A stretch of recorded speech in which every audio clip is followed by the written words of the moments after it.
Now, the last time I made a video on Graham was about 4 years ago. I rarely ever make videos about my peers. I only make them when I'm interested in something or when I'm basically worried about something they're actually doing. Now, this is not really like a drama video, although some parts of it could be taken as, hey, Tommy, that's going too far. Like, why is that your business? Like, why are you talking about that?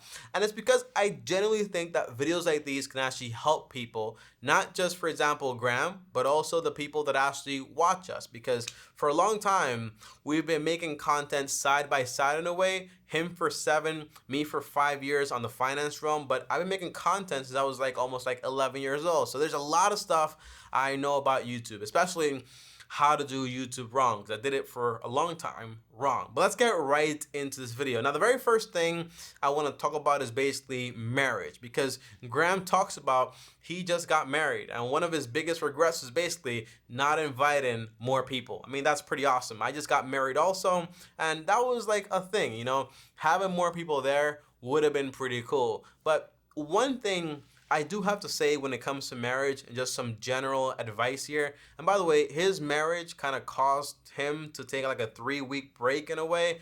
And I think that's pretty good because posting videos for that long, for like 7 years straight with no recess, it's good. It's really good. But sometimes a break is actually needed. And I should probably take my own advice, okay? But one thing is that when you're working in the financial realm, you become really smart when it comes to money and less smart when it comes to life in a way. I really do believe that, okay? Now, here's what I mean, okay?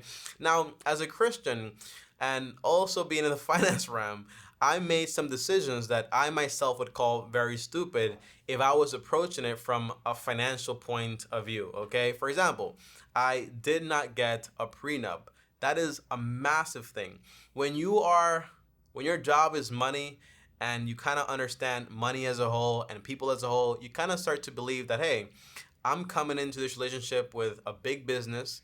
I made all this money before I met you. I might as well get a prenup. And when you're actually used to working on your own business and all this stuff, you kind of have a way of doing things. And your only check is yourself. So when you want to make decisions, you kind of just check on yourself. But when you get married, it's going to be, for example, you checking on what this other person actually thinks about your ideas too. And they might not like it, okay? So that's very important you actually know that. So my advice would actually be, for Graham specifically, honestly, is to invest in your marriage. As far as, for example, learning a lot of knowledge, like reading books on marriage and getting real comfortable in sharing that knowledge and going after that knowledge together.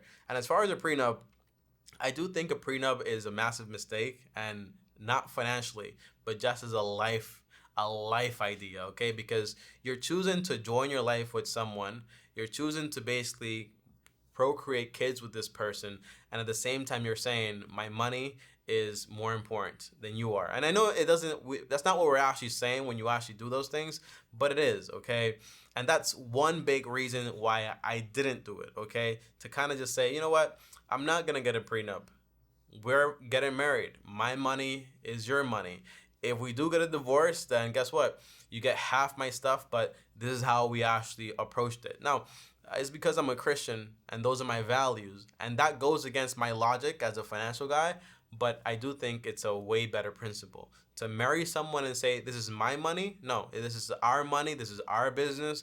And when you're making decisions, everything is we. What do we think about this, okay? Although sometimes, as the head of the household, you will have to say, we can't reach an agreement on this, but a decision needs to be made, and this is the decision that we're actually making, okay? That's also very important to actually think about. But I approach things from a biblical point of view because a lot of the times the decisions that I made from my own knowledge did not get me where I thought it was actually going to get me.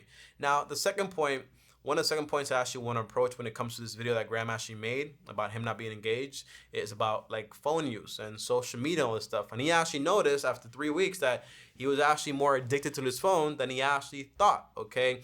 And his big justification was basically that, well, I work on social media, so I need to be on social media. I have that same issue, but I've been getting a lot more honest with myself about this. So that's why I don't use TikTok. I don't use Instagram.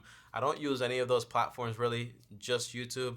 But I have been spending on my phone sometimes 6 hours, sometimes even 8 hours a day on my phone. So I'm almost this close to just going cold turkey and getting a Nokia and just basically calling it a day, because it's that hard for me to actually stop using my phone. That's why you call it a phone addiction. You know, you try certain things, it comes down, you go back, and then all of a sudden you're back up. So I think investing in that and becoming honest with that is super important. Now, the third issue, or the third point that Graham spoke about, is, as far as, for example, work. I think he mentioned a part of it, with like YouTube and work and making 3 videos a day. And now he has like his coffee channel. I mean, iced coffee podcast. And he also makes coffee. And he was at a point investing into something and all this other stuff. Okay. I think I would recommend Graham, if you watch this video, and I think all of the videos that I made on Graham, he actually watched them, which is kind of crazy. That's how I know he's always on the platform or whatever. But I would recommend a book. It's called Your Life or Your Money. And it talks about work a lot. And it talks about life a lot. And one thing I came to actually realize, that life is not just about career. It's not just about accomplishments. And a lot of us, including myself, I was saying the exact same thing that most likely any of you guys watching this video is probably thinking. My life is not just about work. It's not just about money. I have my friends, I have my wife, I have this, but when you actually see the choices we make every single day and where our aspirations are, like long term, that is where we focus a lot. I realized literally 2 years ago, I was financially free. I did not know, for a while, because for a long time, I was just so focused on acquiring more, working more, and doing more. And then I just realized that the whole point from the very beginning was just to become financially free and to give value in a way. So what's the best route to actually approach this? And what is the thing I actually want to spend most of my time doing? Is it creating a business? Is it creating a company? Or is it investing my time in my wife, in my family, in my kids, which I don't have right now? What exactly do I want to give my life to as a whole? And it wasn't a company, it wasn't a career. So that book actually helped me out a lot, especially as someone that has so much respect for a job and for a dream and all this other stuff. So it's a book I recommend. And now the last point I'm actually going to get to here, if you're actually interested in YouTube stuff, if you're not, you can just end the video right here.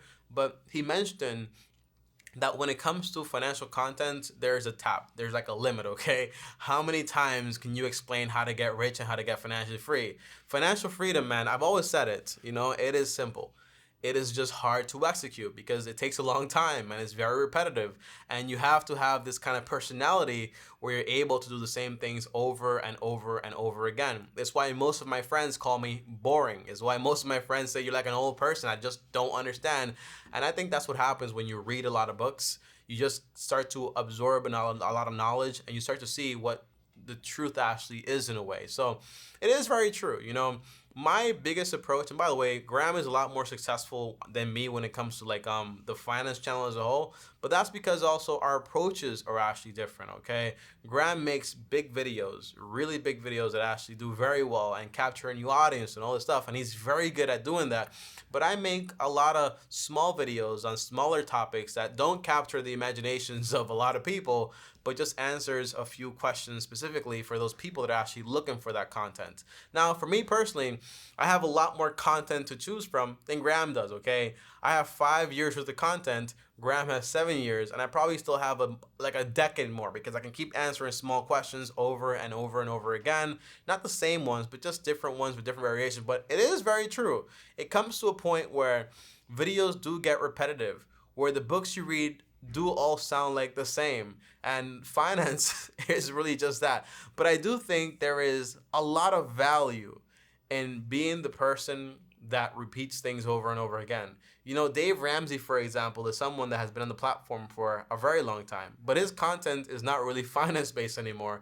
It's more like reaction based. People call in, you're there for the call, for the story, for the answer at the end. But you're probably going to know exactly what he's going to say, the same thing he said on the other 1,000 calls from before, okay? But that's the entertainment factor of it. But I think that is very good to do, to make content, that although you're saying the same thing, you're saying the right thing over and over again. And as a Christian, when you're going to church and you're hearing the same sermons and you're hearing the same Bible verses and you're hearing the same word over and over again, you understand why. The Bible says, to focus on the renewal of your mind, to learn the word of God and all this stuff. And it's very true, so I think there's value in that, in making recurrent videos to help the masses, to help the audience, to be on the platform. But if your only goal is to make money from YouTube and to have good ideas that you actually love, you're probably going to get very bored, because at a certain point, you're saying the same things. It's very true, in just different ways. And that's what business as a whole actually is, okay? But guys, that is it, okay? I don't want this video to be taken out of context as if, for example, like, hey, Tommy must have a problem with Graham. No, I just have an opinion on certain things. And, people watch my content when it comes to marriage. People watch his video when it came to how to approach marriage also. I have my opinion based on a biblical point of view. He has his opinion based on a financial point of view. And let's get it right. I 100% agree with it if I'm approaching it from a non-biblical point of view. I get selfish too, and I get worried about things, and I say, my business is here. Like, what if, it doesn't work out? Now I lose half my business and then half my money that I worked on before I met you. Like, that is a real legitimate thought, okay? But you have to approach things from, at least for me, a biblical point of view, where you're saying this is a covenant, okay? You're joining together with one person, you're becoming one, you're gonna raise a family, you're gonna have kids, you're gonna have sickness, you're gonna have problems, and when all those things happen, my plan is to not leave, okay, and to stick by. So that's the idea. But guys, and that's the idea, honestly. I have pretty much nothing to say. Graham is pretty good. Thanks for watching. This is not drama. And as always, like and subscribe. And see you guys later. Peace.